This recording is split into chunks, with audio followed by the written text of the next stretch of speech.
pilih-pilih kasih sayangnya, Bapak Ibu, biasanya ini menurut pengalaman kami, anak yang suka kita sepelekan, anak yang suka kita beda-bedakan, menantu yang suka kita beda-bedakan, itu biasanya nanti Bapak Ibu yang akan memandikan kita, yang akan mengurus kita di saat kita rentah, di hari tua kita. Betul atau tidak, Pak? Apa? Anak atau menantu yang suka kita sepelekan, kita rendahkan, kita pilih-pilih kasih sayang kepada mereka, itu biasanya Bapak Ibu nanti di hari tua mereka yang akan memandikan, mencebokkan, memasangkan pakaian kita di saat kita tak lagi berdaya. Banyak contoh kasus Bapak Ibu. Jadi oleh karenanya, jadikan anak itu sama dalam cinta dan kasih sayang. Jadikan menantu itu sama dalam cinta dan kasih sayang. Jangan kau beda-bedakan. Nah, yang berikutnya Ustadz, tadi Ustadz mengatakan kepada kami bolehnya orang tua itu masuk dan intervensi kepada rumah tangga anak. Kami belum puas Ustadz dengan satu dalil. Berikan kepada kami dalil berikutnya. Bapak Ibu masih ingat kisah Nabi Ibrahim alaihissalam? Sebagaimana apa yang terdapat dalam beberapa riwayat. Termasuk diantaranya apa yang disyarahkan oleh Imam Ibnu Hajar Al-Asqalani dalam kitab Fathul Bari Syarah Sahihul Bukhari, yang mana ketika Nabi Ibrahim alaihissalam mendatangi rumahnya, rumah anaknya, yaitu Nabi Ismail alaihissalam. Jadi ketika Nabi Ibrahim Bapak Ibu datang, ketika itu Ismail alaihissalam sedang bekerja di luar rumah, yang ada istrinya. Lalu Nabi Ibrahim bertanya, nah istrinya itu ya, ketika ditanya jawabannya tak menyenangkan hati, lebih kepada membunuh karakternya Nabi Ismail alaihissalam, lebih kepada menggibah, memburukkan, menjatuhkan harga diri seorang Ismail alaihissalam dan segala macamnya. Lalu menjelang Nabi Ibrahim pulang, apa pesan yang disampaikan oleh Nabi Ibrahim kepada istrinya Nabi Ismail? Kalau pulang nanti Ismail, tolong sampaikan kepadanya ganti palang. Nah, setelah Nabi Ismail datang, sepertinya ada yang datang tadi ke sini. Apa kata istrinya? Ya. Apakah ada pesan? Ada. Apa pesannya? Tolong ganti palang pintu. Oh, berarti aku diperintahkan menceraikan dirimu. Nah, setelah itu Nabi Ismail kembali menikah dengan perempuan lain. Nah, Nabi Ibrahim datang kembali untuk kedua kalinya, bertanya kembali seperti pertanyaan pertama yang dilayangkan Nabi Ibrahim kepada istri sebelumnya. Apa jawabannya? Penuh dengan ketawaduan, penuh dengan keceriaan, penuh dengan kekona'ahan, penuh dengan kesabaran jawaban tersebut. Dan Nabi Ibrahim berpesan di akhir perbincangan, kalau nanti Ismail pulang, tolong sampaikan kepadanya, tolong jangan ganti palang pintu. Nah, nampak tuh Pak? Akhirnya apa? Akhirnya Nabi Ismail ketika pulang bertanya, tadi ada yang datang atau tidak ada? Apa pesannya? Pesannya adalah tolong jangan ganti palang pintu. Oh, berarti aku diperintahkan untuk mempertahankan engkau dan tidak menceraikan dirimu. Nampak tuh Bapak Ibu? Artinya apa? Bolehnya orang tua masuk ke dalam rumah tangga anak ketika melihat adanya mudarat atau sebab-sebab yang mengarahkan kepada bolehnya kita dalam bingkai syariat untuk memberikan pembelaan kepada anak-anak kita. Itulah hakikat sejati daripada makna kepemilikan atas anak laki-laki ataupun anak perempuan. Baik Bapak Ibu, sebelum kami lanjut kepada pembahasan berikutnya, apakah ada pertanyaan? Karena dua pertemuan sebelumnya kita tidak membuka pertanyaan, jadi pada pagi hari ini kita buka pertanyaan untuk semua kita. Dari dua pembahasan sebelumnya, mana tahu ada yang tidak paham atau yang keliru di antara kita dalam memahaminya. Baik, dipersilahkan.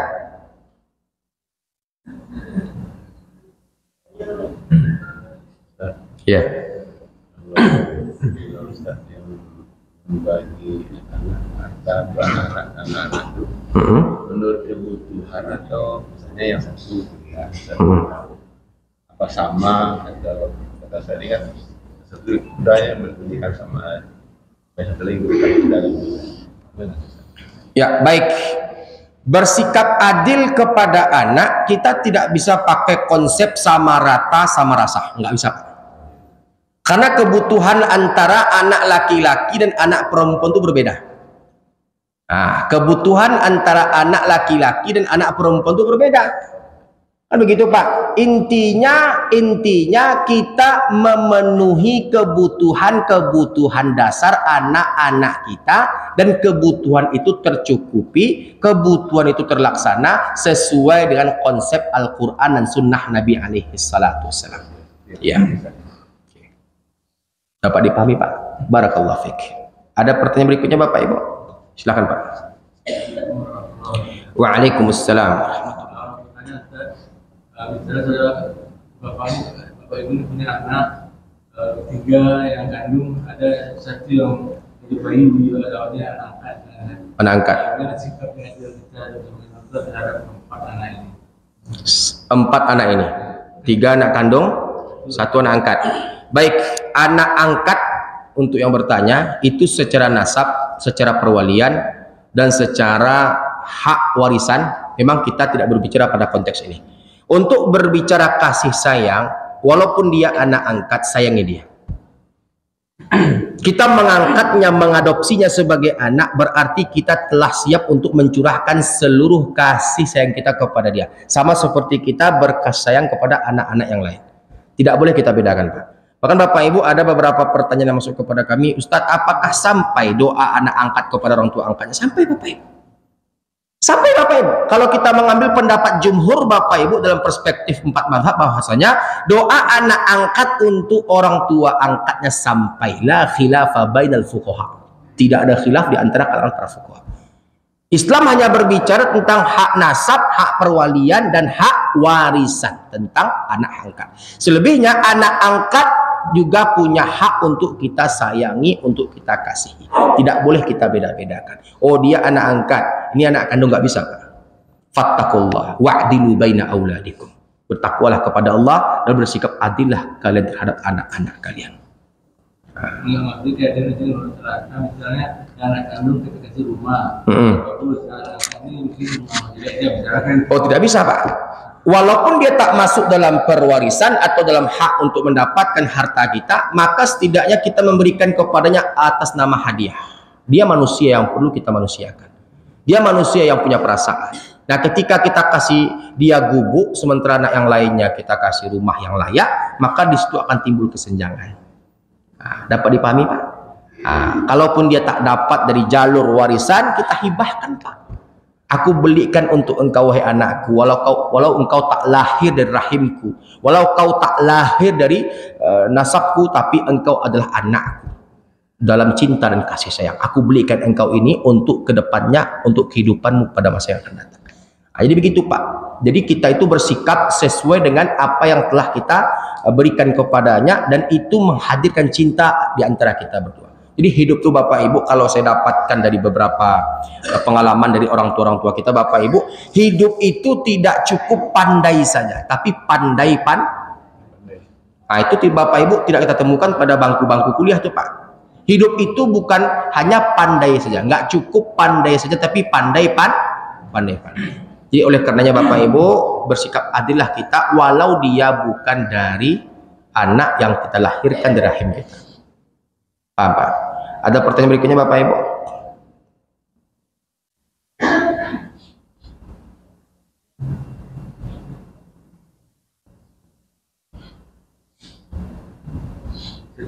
Ya, silakan. Yang boleh beranak Ya. Dia mengarang kita juga karena kita menolak diri dengan baik. Gimana Pak? Misalnya dia kena anak kita, mungkin kita kalau hati dia tidak dari yang baik, waktu nanti di akhirat, dia bisa juga mengarang kita masuk ke surga. Baik Bapak Ibu yang dimuliakan Allah, kita bersikap tidak adil kepada anak-anak kita. Ini Bapak Ibu saya akan sampaikan beberapa referensi, diantaranya adalah apa yang diriwayatkan oleh Al-Imam Al-Bukhari, At-Tirmidzi, Al-Hakim, Ahmad ibn Hanbal, dan juga sampai dengan hadits yang disahihkan oleh Syekh Al-Albani rahimahullah dalam Al-Irwa jilid 7 halaman 136. Ya Bapak Ibu ya, termasuk diantaranya apa yang telah difatwakan oleh Syekh Shalih Fauzan ya dalam Majmu' Fatawa jilid 2 halaman 583. Bahwasanya anak ketika diperlakukan tidak adil oleh orang tua mereka, pahami Bapak Ibu, anak anak ketika mereka diperlakukan tidak adil oleh orang tua mereka ketika mereka kecil, anak tidak punya hak untuk menghukumi orang tuanya. Paham Pak? Bapak besar ditelantarkan oleh ayah bapak, ibu besar ditelantarkan oleh kedua orang tua ibu. Ketika besar nanti bapak ibu yang dimuliakan Allah, bapak ibu tidak punya hak untuk menghukumi mereka, tidak punya hak memberikan sanksi kepada mereka. Walau kita ditelantarkan ketika kecil, kita tak dikasih nafkah ketika kita kecil, kita hidup tercampak, kita hidup di sembarang tempat dan segala macamnya, ayah kita tak bertanggung jawab, ibu kita tak bertanggung jawab, atau pilih-pilih kasih sayang di antara kita bersaudara, maka bapak ibu yang dimuliakan Allah Subhanahu wa taala, perlu dipahami bukan wilayahnya anak untuk membalas atau menghukumi orang tuanya. Tugas anak adalah sami'na wa ata'na. Ustaz, dia telah berbuat jahat kepada aku Ustaz. Ayahku menelantarkan aku Ustaz. Dia menyia-nyiakan aku Ustaz. Bukan wilayah engkau menghukumi orang tuamu. Biarkan Allah yang mengambil sikap terhadap mereka. Apa anjuran ulama bapak ibu untuk kita yang mendapatkan orang tua yang menelantarkan kita ketika kita kecil? Maka kita sebutkan beberapa di antaranya adalah dalil-dalil yang mana terdapat di dalam Al-Quran dan hadits Nabi alaihi salatu wasalam. Di antaranya apa yang terdapat dalam surat Asy-Syura ayat 40, faman afa wa aslaha fa ajruhu 'ala Allah.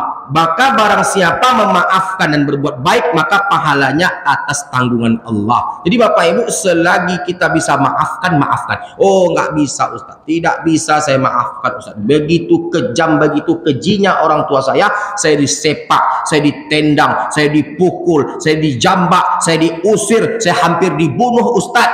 Walau engkau diperlakukan secara semena-mena, tidak ada hak engkau untuk menghukumi kedua orang tuamu. Engkau tak memiliki hak untuk memberikan sanksi kepada kedua orang tuamu.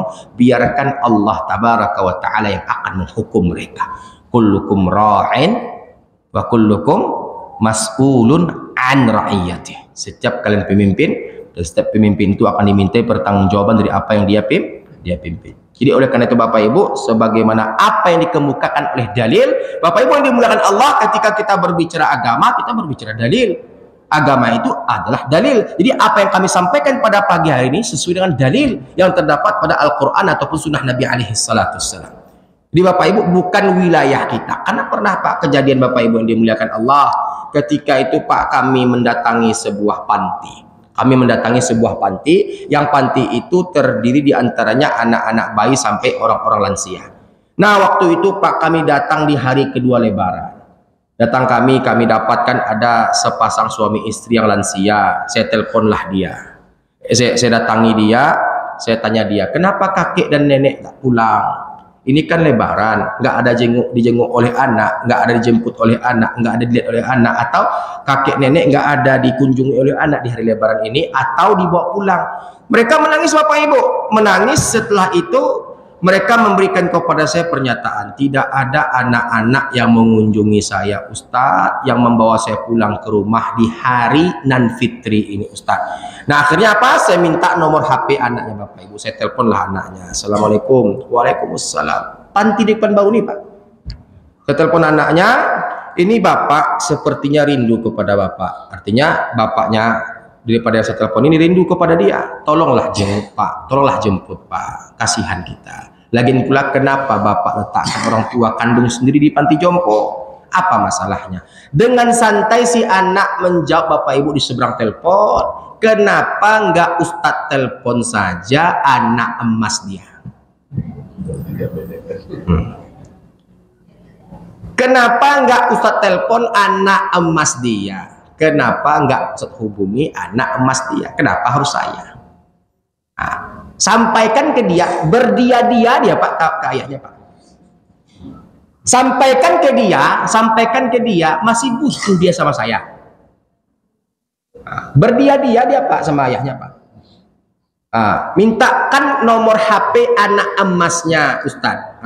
Suruh anak emasnya yang menghubungi dia, atau suruh anak emas dia menjemput dia, atau mengambil dia, atau menjenguk dia, atau mengunjungi dia.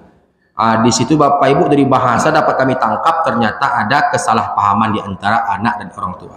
Nah, singkat cerita Bapak Ibu, saya katakan kepada dia, si anak itu, jangan begitu Pak. Ini ayah kita, ini ibu kita, ini orang tua kita. Nggak boleh kita bersikap seperti itu. Oh boleh Ustadz, ini kan hak saya. Dulu ketika saya kecil, kenapa dia seperti itu? Kenapa dia seperti itu? Saya ditelantarkannya dan segala macamnya. Bahkan saya begini dan beganan segala macamnya. Betul, tapi bukan wilayah kita menghukumi mereka berdua, Pak. Mereka orang tua kita. Ketika mereka berbuat aniaya, ketika mereka berbuat semena-mena kepada kita anak-anaknya, doakan saja, Pak. Karena tugas kita adalah berbakti kepada kedua orang tua. Tidak urusan kita membalas semua perlakuan buruk mereka. Akhirnya si anak terdiam Pak. Setelah itu menangis ternyata Pak. Saya sayang ke ayah Ustadz, saya sayang ke ibu Ustadz, tapi hati saya Ustadz mengatakan saya bertengkar dengan batin saya Ustadz, saya bertengkar dengan jiwa saya Ustadz, saya bertengkar dengan diri saya Ustadz. Saya bertengkar dikarenakan apa? Semua penderitaan yang saya rasakan Ustadz ketika kecil seakan-akan mengatakan sulit untuk memaafkan semua kezoliman mereka kepada saya. Jangan kau katakan orang tuamu menzolimi dirimu, karena engkau tidak akan pernah bisa memulangkan air darahnya, air ketubannya, air susunya, air matanya, dan air keringatnya. Datanglah ke sini Pak, jenguk dia Pak. Datanglah ke sini Pak, lihat dia. Datanglah ke sini, bahagiakan mereka. Kalau bisa bawa pulang mereka dan jangan lagi letakkan di panti-panti jompo tersebut. Karena sungguhnya bakti engkau akan menghapuskan dosa-dosamu dan akan terbukakan pintu surga Allah untuk dirimu, karena sungguhnya ridallah fi ridal walidain wa suhtullah fi suhtil walidain. Ridha Allah terdapat pada ridha orang tua, murka Allah terdapat pada murka orang tua. Jadi Bapak Ibu, anak kita akan beranjak dewasa, beranjak besar. Jadi anak punya perasaan, berikan hak mereka. Janganlah kita bersikap tak adil kepada mereka, karena sungguhnya sikap kita akan menentukan kebahagiaan kita nantinya pada hari tua kita. Baik Bapak Ibu yang dimuliakan Allah Subhanahu wa taala. Yang berikutnya adalah kita ketika berbicara tentang anak, kita berbicara tentang masa depan. Kita ketika berbicara tentang anak, kita berbicara kebahagiaan. Kita ketika berbicara tentang anak, kita berbicara investasi. Kita berbicara tentang anak, kita berbicara tentang bagaimana anak tersebut dapat menyelamatkan kita dari panasnya api neraka Allah Subhanahu wa taala. Jadi oleh karenanya yang harus paling pertama kita bekalkan kepada anak adalah agama. Kenalkan kepada anak agama. Jadi tanggung jawab yang paling pertama sekali yang harus kita bekalkan kepada anak adalah pendidikan agama kepada mereka. Kenalkan kepada mereka Al-Quran, kenalkan kepada mereka As-Sunnah, kenalkan kepada mereka yang ma'ruf, dan jauhkan mereka daripada perkara yang mungkar. Kenapa Bapak Ibu? Karena sungguhnya anak kita walau tak sarjana sekalipun, mereka tak S3, mereka tak S2, mereka tak S1, intinya ketika mereka taat kepada Allah, mereka taat kepada Allah, mereka patuh kepada perintah Allah, menjalankan semua syariat Allah Tabaraka wa Ta'ala, kita sebagai orang tua termasuk orang tua yang sukses dalam apa? Dalam mendidik atau membina anak-anak kita. Nah, itu yang paling pertama sekali Bapak Ibu. Nggak perlu kita harus kuliah tinggi-tinggi Bapak Ibu, sementara anak kita tidak bisa baca Quran, tak kenal sunnah, tak kenal Quran, tak kenal agama. Untuk apa Bapak Ibu? Berapa banyak Pak sekarang ini para doktor, para profesor yang buta huruf akan Al-Quran? Banyak. Saya sampai hari ini Bapak Ibu masih ngajar Pak dokter-dokter yang nggak bisa baca Quran. Dokter spesialis Pak. Dokter spesialis, ada beberapa kumpulan Pak halakoh-halakoh tidak bisa baca Quran sama sekali. Nampak tuh Pak? Ini bentuk kegagalan orang tua yang tidak memberikan pemahaman agama kepada anak mereka sedari kecil. Karena sungguhnya itu hak anak yang harus diberikan oleh orang tua. Hak anak yang harus ditunaikan oleh orang tua. Jadi oleh karenanya Bapak Ibu, sebelum kita memberikan yang lain-lain, berikan Bapak Ibu pemahaman agama sedari mereka kecil. Itu adalah hak mereka yang paling besar yang harus kita wujudkan, yang harus kita tunaikan. Dapat dipahami Pak? Dapat dimengerti Bu? Baik, ada pertanyaan? Silakan Pak. Kalau sampai ada orang tua kita, Iya. akan jawab dari dulu soalnya. Berhak jadi imam itu anak itu atau imam tetap itu? Ulangi lagi pertanyaannya. Sampai ada orang tua kita, itu berhak jadi imamnya anak itu atau imam tetap di masjid? Nggak paham saya pertanyaannya, Pak. Jadi imam sholatnya ke jenazah itu. Iya. Oh, soal jenazah. Iya, baik. Ya. Anaknya atau imam tetap di masjid? Baik. Dalam fikih Bapak Ibu, yang berhak memandikan jenazah laki-laki ada 12. Yang berhak memandikan jenazah perempuan ada 4. Jadi Bapak Ibu yang dimuliakan Allah, ketika kita punya ayah meninggal dunia, yang berhak pertama sekali memandikan ayah kita itu adalah ayahnya dia, alias kakek. Kalau tak ada ayahnya dia, ayahnya ayah, maka ayahnya ayah. Kalau tidak juga ada, maka jatuh kepada anak laki-laki. Itu secara urutan fikih, Pak. Nah, istri apakah boleh memandikan jenazah suaminya? Boleh, tapi masuk kepada kategori nomor 11. Kalau tak ada lagi Bapak Ibu yang memandikan jenazah tersebut. Jadi oleh karenanya kalau kita kaji